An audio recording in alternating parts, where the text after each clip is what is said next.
میاں صاحب ایک بات بڑی اہم ہے، آپ نے ماشاءاللہ اتنی تفصیل سے، میں بھی آپ کی گفتگو سن رہا تھا، کل رات میں سفر میں تھا، پشاور سے واپس آ رہا تھا، تو مجھے کل کے بہت سی چیزوں کا علم نہیں ہے، لیکن ابھی جو آپ کی گفتگو، آپ نے بہت ہی جامع انداز میں گفتگو فرمائی ہے۔ میاں صاحب ایک بندہ تھا جان ڈیلورین، وہ جنرل موٹرز کا بہت ہائی فائی چیف ایگزیکٹو تھا، جس کو COE کہتے ہیں۔ 1979 میں یا 78 میں سمویئر اس نے جنرل موٹرز سے ریزائن کر دیا اور اسے اپنی ایک کمپنی بنائی، ڈیلورین کار کمپنی۔ اچھا، جب وہ اس نے ایک ہی کار بنائی، اسپورٹس کار، اسی کی جو ہے نا، اور وہ بڑا ایک ہی رنگ تھا اس کا، سلور کلر کا۔ وہ اس وقت 70s میں یکدم ایک اسپورٹس کمپنی، اسپورٹس کاروں کا ایک بہت بڑا، ہر لوگ بڑی بڑی کمپنی نئی قسم کی اسپورٹس کاریں لاتے تھے، اور اس کے پر جو ہے نا وہ یوں کھلتے تھے، دروازے جو پر کی طرح کھلتے تھے، اوپر جو ہے نا، یا اوپر یہ اس زمانے میں کچھ somehow وہ بیچارے کا پروجیکٹ ناکام ہو گیا۔ ہیوج پروجیکٹ تھا، $1 بلین کا پروجیکٹ تھا، بلینز ڈالر کا پروجیکٹ تھا، وہ ناکام ہو گیا، کمپنی ڈیفالٹ کر گئی۔ پریزیڈنٹ ریگن جب اقتدار میں آئے تو امریکہ کی جو اکنامک کنڈیشن تھی بڑی ابسمل تھی، بہت ہی لوئسٹ لیول پہ پڑی تھی، زمین کو امریکہ کی بڑی بڑی کمپنیز کی جو تھے وہ ساری ہیوج ڈیفالٹس کر گئے تھے۔ ریگن نے پہلی قطع نظر اس نے آتے ہی General Motors, Dodge Chrysler company, Braniff International airline, Pan Am, سب کو نکالنے کی بہت کوشش کی۔ جو 100 بڑی کمپنی تھی ان میں سے 50 سے زیادہ جو تھی وہ ڈیفالٹ کر گئی تھی، اور یہ بلینز آف ڈالرز کا ڈیفالٹ ہو رہا تھا۔ اس کا انہوں نے بندوبست کیا آئرلینڈ کا، اس نے پروجیکٹ لگایا آئرلینڈ کے اندر جا کے اپنا، تو انہوں نے آئرلینڈ کی پارلیمنٹ نے اس کا $250 ملین کا ریسکیو پیکج کیا۔ اب چھوڑے، یہ تو ہو رہا ہے ایک سائڈ سے ایفرٹ۔ FBI نے جان ڈیلورین کو فریم کیا، کی ہول میں کیمرہ لگا کے، اور اس کو بہت بڑی رشوت دی ڈرگس کی کہ تم جو ہے نا یہ ہمارے ساتھ ڈرگس کا ڈیل کرو، اور اس میں تمہیں ملینز فائدہ ہوگا، اور تمہاری کار کمپنی جو ہے وہ ڈیفالٹ سے بھی نکل آئے گی، اور اس کے بعد اس کو، یعنی کہ ڈیفالٹ تو ایک بزنس ٹرانزیکشن ہے کہ بزنس سے چلتے بھی اور نہیں بھی چلتے، یہ کوئی گالی سچ ایمبیزلمنٹ نہیں ہوتی ڈیفالٹ۔ ٹھیک ہے، اب انہوں نے اس کو ایک کرائم کے اوپر اکسایا، مورل۔ میاں صاحب 1981 کی بات ہے، ہمارے میں چونکہ USA میں تھا تو اس سے مجھے اس کا، میں نے نیوز پیپر اس کو فالو کیا۔ عدالت نے اٹھا کے کیس FBI کے منہ پہ پھینک دیا۔ پہلی بات انہوں نے کہا کہ ہم ٹی وی فوٹیج وغیرہ عدالت میں نہیں پیش کی جا سکتی، اس کی کوئی اہمیت نہیں۔ دوسری بات یہ ہے کہ انہوں نے جان ڈیلورین کو باعزت بری کیا کہ اس کے برے حالات میں یا اس کی کسی مجبوری کے تحت یا اس کو کسی وجہ سے FBI نے اس کو فریم کرنے کی کوشش کی، اور FBI کو انہوں نے، جو آپ نے فرمایا کہ جس بندے نے ان کو فریم کرنے کے لیے اتنی تگودو کی، اتنے وسائل خرچ کیے، اس شخص کو تو جو ہے الٹا لٹکا دینا چاہیے۔ ٹھیک بات ہے۔ دوسری بات میرا خیال یہ ہے کہ اگر واقعہ یہ ہو گیا ہے ارسلان صاحب کا،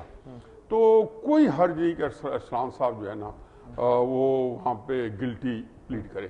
مگر کوئی حرج نہیں ہے، اور بتا دیں کہ جی یہ ہوا ہی نہیں ہوا۔ اگر نہیں ہوا تو واضح طریقے سے بتا دیں کہ یہ اس کا کوئی دور پڑے گا کوئی واقعہ نہیں ہے، اور اس طرح کے واقعات کے قریب تو میں گیا ہوں، لیکن ایسا سچ جو ہے اس زمرے میں نہیں آتا جس زمرے میں وہ پیش کرنے کی کوشش کر رہے ہیں۔ وہ ایک کیس بھی ثابت نہیں ہو سکتا جو بحریہ ٹاؤن کے اندر گیا۔ اچھا، تو وہ اس کے بعد دیکھنا، اس کے بعد اگر وہ فرض کیا کہتا ہے کہ میں گلٹی ہوں، میں بھی گلٹی کرنے میں، چونکہ ایسی نظیریں موجود ہیں، ایک تو میں وکیل نہیں ہوا، میں نے آپ کو دے دیا، اس طرح بے شمار نظیریں قانون کے اندر موجود ہیں کہ جس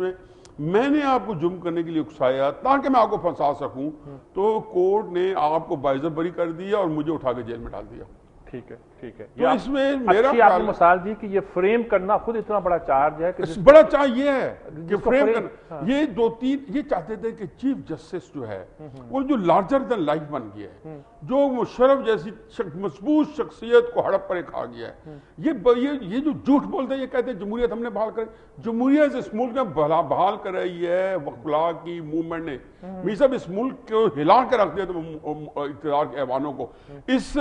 موومنٹ نے مجبور کیا تھا کہ وہ جا کے دو زانو بیٹھ جائے بے نظیر کے آگے بھی، اور بے نظیر کے آنے کے بعد جو بھی مکمکا ہوا ہے اس میں نواز شریف صاحب نے انکارپوریٹ کیا۔ یہ لوگ تو مجھے بتائیں کہ جب نواز شریف صاحب تھے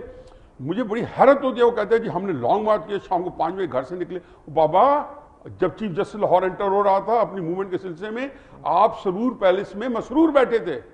مطلب دیکھیں نا، آپ دیکھیں کہ سڑکوں پہ کون کھڑا تھا، سڑکوں پہ عام آدمی کھڑا تھا، سڑکوں پہ وکیل کھڑا تھا، آج ساری رات داتا صاحب کے سامنے، مینار پاکستان کے سامنے مسلم لیگ نون کے بھی لوگ تھے، پیپلز پارٹی کے بھی لوگ تھے،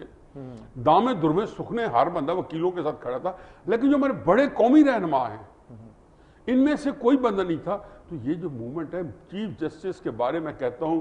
کہ اللہ تعالیٰ نے، میرا وجدان ہے اور غلط بھی ہوتا ہے، وجدان ہوتا ہے، وجدان کا حقیقت سے کوئی تعلق نہیں ہوتا، کہ اس چیف جسٹس اللہ نے بڑے کام لینے ہیں۔ یہ جو سازش ہے اس میں ریاض ملک صاحب اکیلے نہیں ہیں، اس میں پیپلز پارٹی اکیلی نہیں ہے، اس میں فوج کا کوئی ایلیمنٹ ہے تو وہ اکیلا نہیں ہے۔ میر صاحب یہ سازش واشنگٹن سے تیار ہو کے آئی ہے، اس میں امریکن اتنے ہی ملوث ہیں۔ چیف جسٹس جو ہے وہ ایک کباب کے اندر ہڈی کر دیں یا بون آف کنٹینشن کے گلے کے اندر ایک جو ہے نا آپ کے پسلی کے اندر ایک کانٹا سمجھ لیں، جو بھی آپ سمجھ لیں، یہ چیف جسٹس صاحب وہ بنے ہوئے ہیں۔ چیف جسٹس جو ہے نے قصور کیا کیا ہے ابھی تک تو کوئی نہیں کیا نا، سوائے اس کے کہ جو کیسے سنے پتا کہ وہ بیچارہ نہ سنتا ہو کیسز، تو مجھے بتائیں قوم ان کو معاف کرتی؟ ابھی بھی لوگوں کا جو عام آدمی ہے، جب آپ میاں والی کے اندر جائیں، جب آپ پاکستان کے ریموٹ ایریاز میں جائیں، تو عام آدمی کا جو چیف جسٹس صاحب کا غصہ وہ یہ ہے کہ جی وہ کڑا آئینی ہاتھ وہ نہیں دکھا رہے، وہ نہیں دی وزیر اعظم جو ڈیزرو کرتے ہیں ملنی چاہیے، وہ تو کہتے ہیں ان کو پنجرے میں بند کر کے ان کو جو ہے نا چوکوں میں رکھنا چاہیے، لوگوں کے لیے مثال ہو۔ اب کیا لگتا ہے آپ کو، کیا ہم کس سمجھ جا رہے ہیں؟ معاملات بہت زیادہ ہیں، کل پینیٹا کا بھی ایک بیان آ گیا ہے کہ ڈرون حملے جاری رہیں گے، لیکن فرسٹ ٹائم پاکستان نے فورن آفس میں بلا کر ناظم الامور کو پروٹیسٹ کیا ہے ڈرون حملوں پر، اور وہ کہتا ہے جاری رہیں گے کیونکہ پلانٹ جہاں ہم یو این کی ایک رپورٹ آئی تھی چند سال پہلے، انہوں نے ایک ڈرون حملوں کے اوپر ایک پورا ایک اسٹڈی کرائی تھی، تو اس بندے رپورٹ انہوں نے کہا جی کہ یہ وار کرائم ہے۔ مجھے بتائیں کہ اس وقت بھی کچھ جو صاحب جو ذی شعور پاکستانی تھے اور بڑے ہمارے جو تھنکرز تھے، انہوں نے کہا جی یہ موقع مل گیا ہے، اس سپورٹ کے بلبوتے پہ آپ یو این میں چلے جائیں۔ ہم یو این میں کیوں نہیں جاتے؟ ہم یو این میں کیوں نہیں جاتے کہ امریکہ جو بھائی وہ کہہ رہے ہیں یہ ہماری سلامتی اور پاکستان کی سلامتی، یعنی کہ ہمارے مامے بنے ہوئے ہیں، ہماری سلامتی کی باتیں کر رہے ہیں۔ انڈیا کے اندر کشمیر میں ابھی آپ نے ایک اجمالا ذکر کیا ٹامل میں، انڈیا کے اندر چند ہزار مجاہدین کے لیے انہوں نے کئی لاکھ فوج رکھی ہوئی ہے نا کشمیر کے اندر، ٹھیک ہے، مجاہد چند ہزار ہوں گے، اگر اب رہ گئے بیچارے تو چند ہزار مجاہدین کے لیے کئی لاکھ فوج رکھی ہے، وہاں پہ وہ کیوں نہیں بمباری کرتے؟ کس جگہ کرتے ہیں؟ پھر انڈیا کے ساتھ دیکھیں امریکہ کی تکالیف بہت ساری ہیں، اللہ تعالیٰ حامی و ناصر و مجاہدین کا، جنہوں نے یہ انسانیت کی جنگ لڑ رہے ہیں، نہ وہ افغانستان کی آزادی کی جنگ ہے،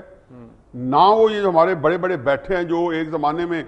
روس کے ٹینکوں کے بھی پتہ ان کو کیا مسئلہ ہے، ان کے اندر کوئی تکلیف ہے کہ یہ امت مسلمہ کے اجتماعی شعور، اجتماعی سوچ، اجتماعی سہولت کے یہ اس کے اگینسٹ جاتے ہیں۔ یہ ولی خان اینڈ کمپنی دیکھ لیں، جو بندہ مسلمانوں کو مارتے ہیں اس کے ساتھ ہوتے ہیں۔ نجم سیٹھی صاحب ہمارے دیکھ لیں، جو بندہ مسلمانوں کو مارتا ہے یہ آئیں بائیں شوگر کوٹیڈ، پہلے لگتا یہ ہے وہ عطا اللہ قاسمی ہمارے بھائی ہیں نا، وہ عمران کی تعریف کر کے تو پھر وہ اپنا ایک جو ہے موقف پیش کرتے ہیں۔ اچھا یہ خاص اس میں میں کہتا ہوں کہ انسان کو کلیئر ہونا چاہیے، کوئی حرج نہیں ہے،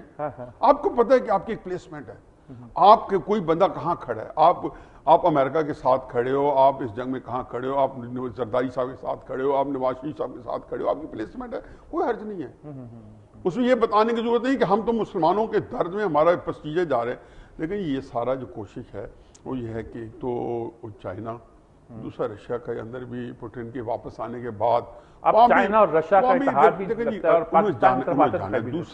دوسرا ان کا یہ خیال تھا کہ یہ جو اکانومی ورلڈ اکانومی جس کے اندر وہ بہت پھنسے ہیں تو یہ چائنا کو بری طرح افیکٹ کرے گی۔ چائنا کو یہ افیکٹ کیا ہے کہ چائنا کی گروتھ جو ہے ڈبل ڈیجٹ سے جو ہے وہ سنگل ڈیجٹ میں ہائی اینڈ پہ آ گئی، 9%، 10%، 10.5%، 9.5%، تو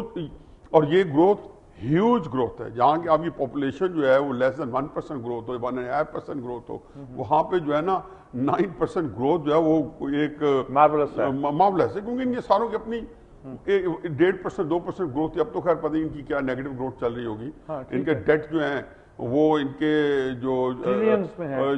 ان کا جو اکانومی کے سائز سے بڑھ گئے ہیں. اکانومی ان کی 12-13 ٹریلین کی ہوگی, ڈیٹ ان کا 19-20 ٹریلین پہ پہنچ چکے ہیں. تو کرائسس یہ ہے کہ یہ اس کے اندر ایک جو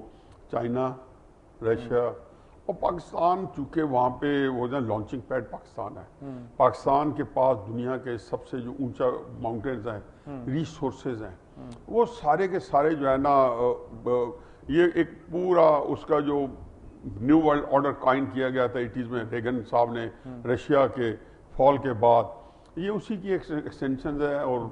طریقے سے کر کے افغانستان کے اندر کا خیال ہے کہ جب انڈیا کی بھی کو بھی انوالو کیا جائے. انڈیا کو یہ کہا جا رہا ہے کہ جی اصل تو خطرہ آپ کو جو امریکن کا پرانا ہے کہ چائنا سے آپ سے ہے. میرا خیال ہے انڈیا پہ سینٹی پریویل کرنی چاہیے, نہ صرف یہ ان کے معاملات ہمارے ساتھ بھی ٹھیک کرے, بلکہ ان کو یہ سمجھ لینا چاہیے کہ چائنا کے ساتھ جو انڈیا کے اچھے تعلقات ہیں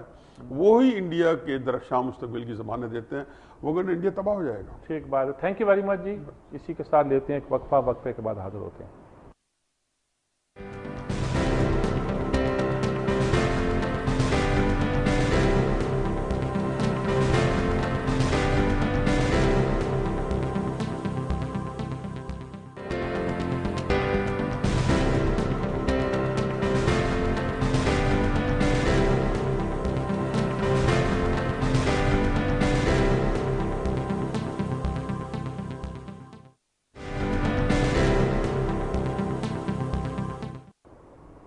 جی ناظرین کرام,